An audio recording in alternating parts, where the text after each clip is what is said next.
Hello friends, मैं अनीता भास्कर आप सभी लोगों का अपने यूट्यूब चैनल पर स्वागत करती हूँ। और जैसा कि पॉलिटिकल साइंस में मैंने 15 क्वेश्चन लिए हैं और सारे क्वेश्चन इंपॉर्टेंट हैं। जरूर पूरी वीडियो देखें, सारे क्वेश्चन जरूर देखें और आशा करती हूँ कि आप अच्छी तरीके से पढ़ाई कर रहे होंगे और जरूर करिए, क्योंकि यूजीसी नेट के एग्जाम आपके देखिए दोबारा फिर जल्दी ही होंगे। तो लगे रहें, तैयारी करते रहें। ठीक है, और वीडियो पसंद आए तो लाइक शेयर कमेंट करना बिल्कुल ना भूलें। चैनल पे नए हैं अगर तो सब्सक्राइब भी कर लें, जिससे आने वाली नई वीडियो की नोटिफिकेशन आपको मिलती रहेगी। तो हिस्ट्री और जैसा कि पॉलिटिकल साइंस दो सब्जेक्ट पढ़ा रही हूँ और आशा करती हूँ आप जरूर सारी वीडियो देखेंगे। और वीडियो पसंद आए तो कमेंट करना ना भूलें, लाइक करना ना भूलें। ठीक है, चलिए शुरू करते हैं और फर्स्ट क्वेश्चन पे चलते हैं। और फर्स्ट क्वेश्चन है, राज्य के संदर्भ में निम्न में से कौन सी संयोजकता ठीक है। यानी राज्य एक नैतिक व्यवस्था है रोमन युग, राज्य एक कानूनी व्यवस्था है मध्यांतर युग, राज्य एक दैवी संस्था है यूनानी युग, या राज्य एक धर्मनिरपेक्ष व्यवस्था है आधुनिक युग। राइट ऑप्शन क्या हो जाएगा? ऑप्शन डी हो जाएगा, क्योंकि राज्य एक धर्मनिरपेक्ष व्यवस्था है आधुनिक युग। जैसा कि भारतीय संविधान की प्रस्तावना में समाजवादी, ठीक है, पंथ निरपेक्ष, ठीक है, क्या क्या जोड़ा गया है? समाजवादी, ठीक है, पंथ निरपेक्ष, ठीक है, जो है पंथ निरपेक्ष और ठीक है, और उसके बाद है अखंडता, ठीक है, ये शब्द जोड़े गए हैं। और कौन से उसमें संशोधन में? 42वें संशोधन में। ठीक है, 42वें संविधान संशोधन जो हुआ था और 1976, ठीक है, तो 1976 में जोड़े गए। और पंथ निरपेक्ष राज्य का तात्पर्य ऐसे राज्य से होता है जो किसी धर्म विशेष को महत्ता नहीं देता, यानी पंथ निरपेक्ष का मतलब होता है। ठीक है, और जो है किसी धर्म को विशेष महत्व नहीं देता है, और बल्कि सभी धर्मों के साथ एक समान व्यवहार करने पर क्या करता है? बल देता है। तो राइट ऑप्शन हो जाएगा ऑप्शन डी। समकालीन युग में प्रभुसत्ता की प्रकृति है, निर्बाध है, सापेक्ष है, कानूनी है, औपचारिक है।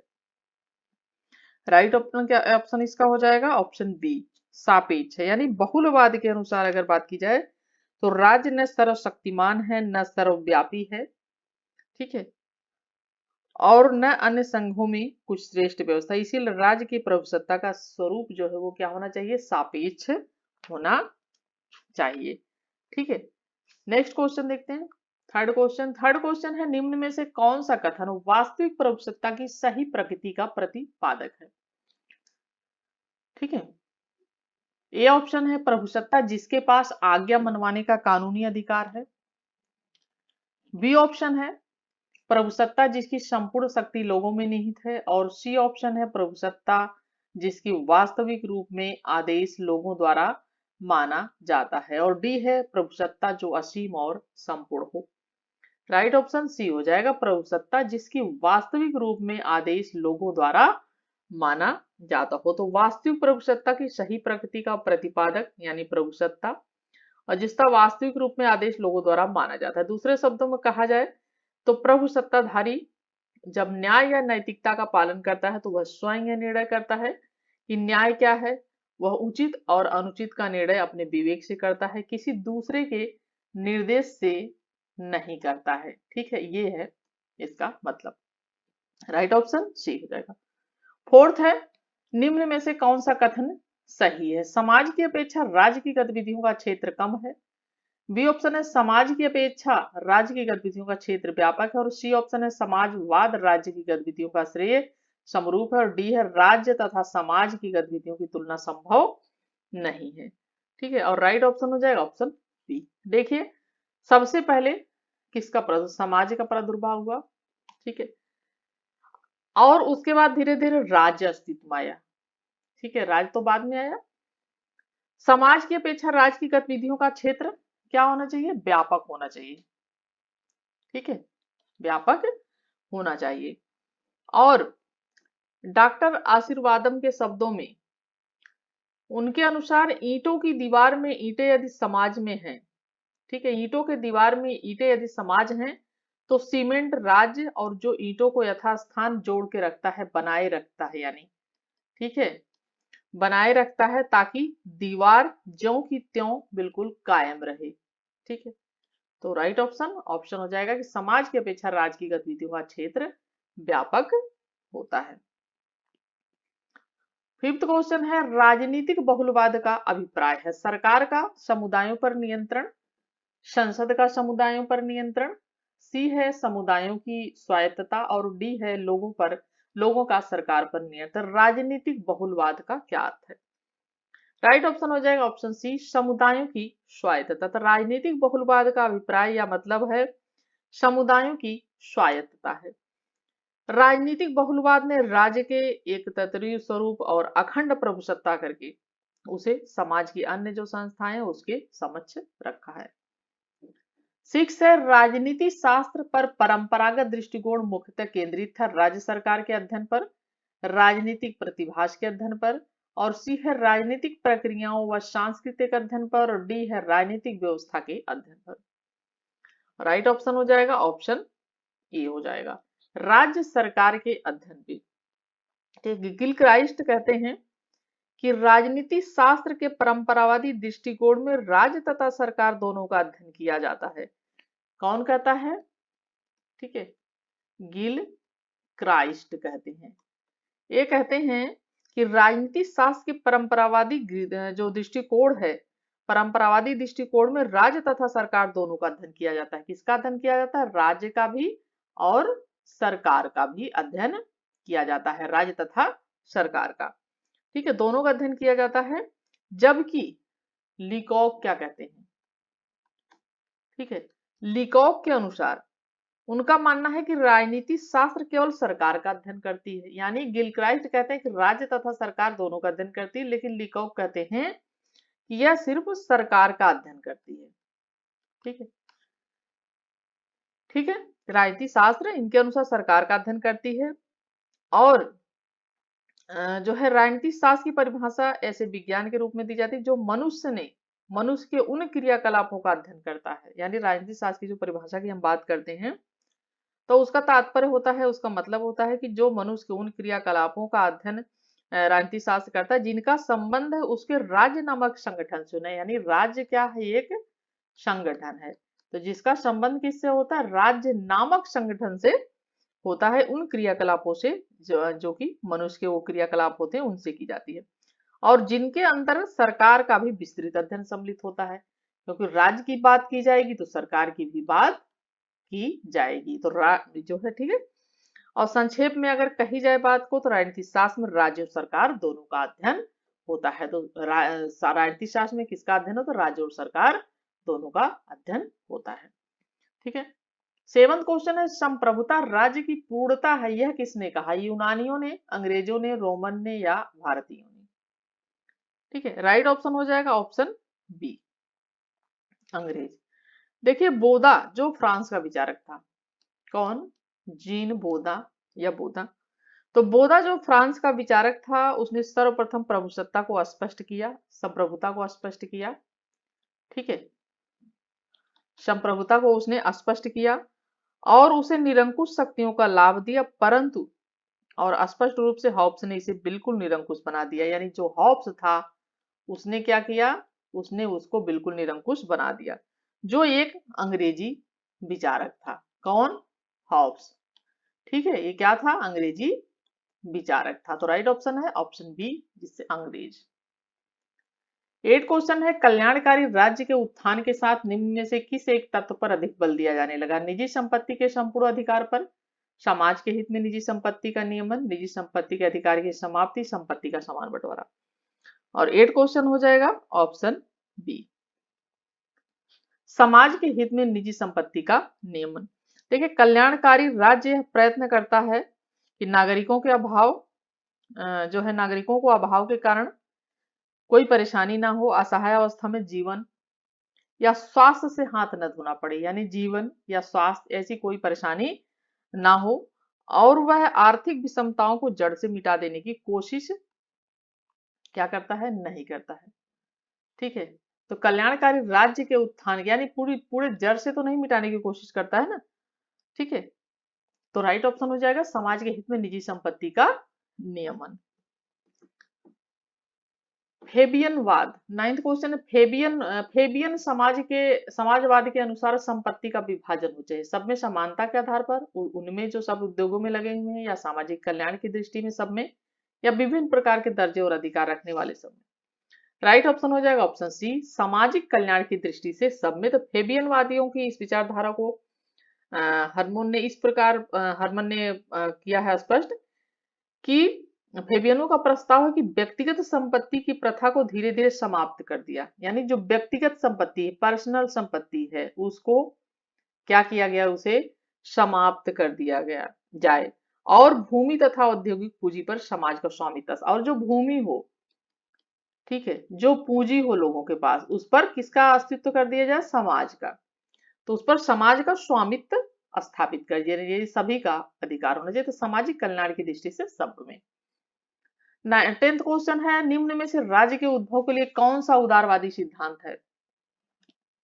शक्ति का सिद्धांत, विकासवादी सिद्धांत, सामाजिक समझौते का सिद्धांत या मार्क्सवादी सिद्धांत। 10th क्वेश्चन का राइट ऑप्शन हो जाएगा ऑप्शन बी, विकासवादी सिद्धांत।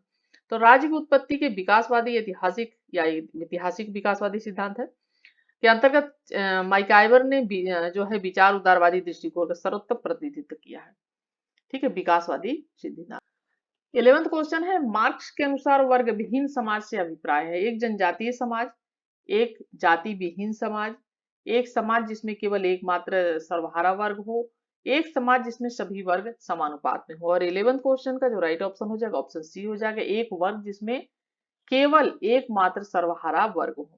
तो देखिए, मार्क्स के अनुसार यद्यपि क्रांति स्वतः वर्ग आधार पर होती है, यानी वर्ग सिद्धांत किसने दिया है, मार्क्स ने, तो वर्ग के आधार पर की जाती है। फिर भी अगर क्रांति के पश्चात जिस समाज की दृष्टि होगी, ठीक है, सृष्टि होगी, यानी वह वर्ग विहीन, यानी जो समाज की सृष्टि होगी उसका क्या होगा, वह वर्ग विहीन होगा, ठीक, उसमें कोई वर्ग नहीं होगा, ठीक है, वर्ग विहीन समाज की स्थापना होगी और उसमें प्रशासन की कोई आवश्यकता ही नहीं होगी। और यह प्रशासन क्या करेगा, वस्तुओं के प्रबंध करेगा, उसकी उत्पादन की प्रक्रिया, संचालन की जो प्रक्रिया होगी उस संचालन के रूप में बदला उसे जाएगा। तो राइट ऑप्शन होगा ऑप्शन सी। नेक्स्ट है, राज्य के उद्भव के संबंध में हॉब्स लॉ व रूसो में क्या समानता है? यानी राज्य व्यक्तियों को उदार समझौते की देन है, मानव स्वभाव व प्राकृतिक अवस्था, समझौते की प्रकृति व शर्तें, दी है लोगों का शासकों के प्रति दायित्व। और 12th क्वेश्चन का राइट ऑप्शन हो जाएगा ऑप्शन ए, यानी राज्य व्यक्तियों द्वारा समझौते की देन है। इन तीनों की में ए समानता है। सामाजिक समझौते के सिद्धांत के प्रबल समर्थक हैं हॉब्स, लॉक इंग्लैंड के हैं तथा रूसो फ्रांस के हैं, ठीक है, रूसो कहाँ के हैं, ये फ्रांसीसी हैं, और लॉक कहाँ के हैं, ये हैं जो है इंग्लैंड के, ठीक है, हॉब्स लॉक। और इन तीनों विचारकों के अनुसार राज्य मनुष्यों द्वारा निर्मित है। तीनों मानते हैं कि राज्य जो है वो किसके द्वारा निर्मित है, मनुष्य के द्वारा निर्मित है, ठीक है। और इनके अनुसार राज्य की स्थापना से पूर्व लोग प्राकृतिक अवस्था में रहते थे, नेचुरल तरीके से रहते थे, ठीक है। कैसे रहते थे लोग, प्राकृतिक तरीके से रहते थे। परंतु इन विचारकों में इस बात पर मतभेद भी है कि प्राकृतिक अवस्था असामाजिक और अराजनीतिक दोनों थी या केवल असामाजिक थी। इस बात पे इन पे फिर भी मतभेदता है, लेकिन प्राकृतिक तरीके से रहते इस बात में इनका समझौता है, ठीक है। तो विचार इनके मिलते हैं। फेबियनिज्म ने मार्क्सवाद से ग्रहण किया उत्पादन के साधनों पर सामूहिक अधिकार, अतिरिक्त मूल्य का सिद्धांत, वर्ग संघर्ष का सिद्धांत या क्रांति का सिद्धांत। राइट ऑप्शन हो जाएगा ऑप्शन ए, उत्पादन के साधनों पर सामूहिक अधिकार। यानी फेबियनवाद ने मार्क्स का जो सिद्धांत था उस विचार को स्वीकार किया है कि सामाजिक कल्याण के लिए आवश्यक है कि उत्पादन के साधनों का स्वामित्व जो है वो सामाजिक हो, यानी सबका स्वामित्व हो। और उन्होंने मार्क्स द्वारा जो प्रतिपादित अतिरिक्त मूल्य का सिद्धांत, ठीक है, अतिरिक्त मूल्य का सिद्धांत, ठीक है, जो मार्क्स ने प्रतिपादित किया था। अतिरिक्त मूल्य का सिद्धांत जो मार्क्स ने प्रतिपादित किया है, मूल्य के सिद्धांत और वर्ग संघर्ष का जो विचार है उसको नहीं माना है, ठीक है। वर्ग संघर्ष का विचार और अतिरिक्त मूल्य का सिद्धांत इसे नहीं माना है, लेकिन इस बात को उन्होंने माना है कि सामाजिक कल्याण के लिए आवश्यक है कि जो उत्पादन के साधन है उस पर सबका सामूहिक रूप से अधिकार। 14 क्वेश्चन है, मार्क्सवाद में राज्य का विलीनीकरण संकेतित करता है। उत्पादन के साधनों पर राज्य का नियंत्रण, राज्य के कार्य न्यूनतम होते हैं। सी है कालांतर में राज्य स्वयं में समाप्त हो जाता है, और डी है राज्य कल्याणकारी राज्य बन जाता है। ठीक है, राइट ऑप्शन हो जाएगा ऑप्शन सी। मार्क्सवाद का मानना है कि श्रमिक वर्ग जो है पूंजीपतियों के विरुद्ध जो क्रांति करेगा उसके बाद राज्य क्या है वो समाप्त हो जाएगा, ये कहते हैं मार्क्सवादी। और चूंकि श्रमिकों के शोषण का राज्य क्या है एक साधन, ये राज्य को क्या मानते हैं मार्क्सवादी, ये मानते हैं कि जो श्रमिक हैं, मजदूर वर्ग है, ठीक है, उनका क्या करता है राज्य, शोषण करता है। ठीक है, उनका शोषण करता है। ठीक है, एक शोषण का एक साधन है श्रमिकों के राज्य। मार्क्सवाद के अनुसार सर्वहारा वर्ग के अधिनायक तंत्र का राज्य की सत्ता व व्यवस्था का प्रयोग करके पूंजीवादी व्यवस्था का पूर्ण रूप से उन्मूलन करना और उत्पादन के जो साधन हैं उनका राष्ट्रीयकरण करना और वितरण यानी बांटना सबको, और वितरण जो है समाजवादी व्यवस्था बनाए रखना, सार्वजनिक शांति व्यवस्था बनाए रखना, समाजवादी जो समाज है उस व्यवस्था का संचालन करना ताकि समाज में साम्यवादी व्यवस्था स्थापित हो सके और फिर राज्य स्वमेव समाप्त हो जाए, यानी ये सब चीजें हो जाएंगी तो राज्य क्या होगा वो समाप्त हो जाएगा, तो कालांतर राज्य स्वमेव समाप्त हो जाएगा अगर ये सब चीजें की गई तो। ठीक है, ये कहते हैं मार्क्सवादी। तो ये है 15 क्वेश्चन कि मार्क्सवादियों के अनुसार राज्य एक दैवी संस्था है, प्राकृतिक संस्था है, मानव निर्मित संस्था है, क्रांति का परिणाम है, तो ये क्या मानते हैं।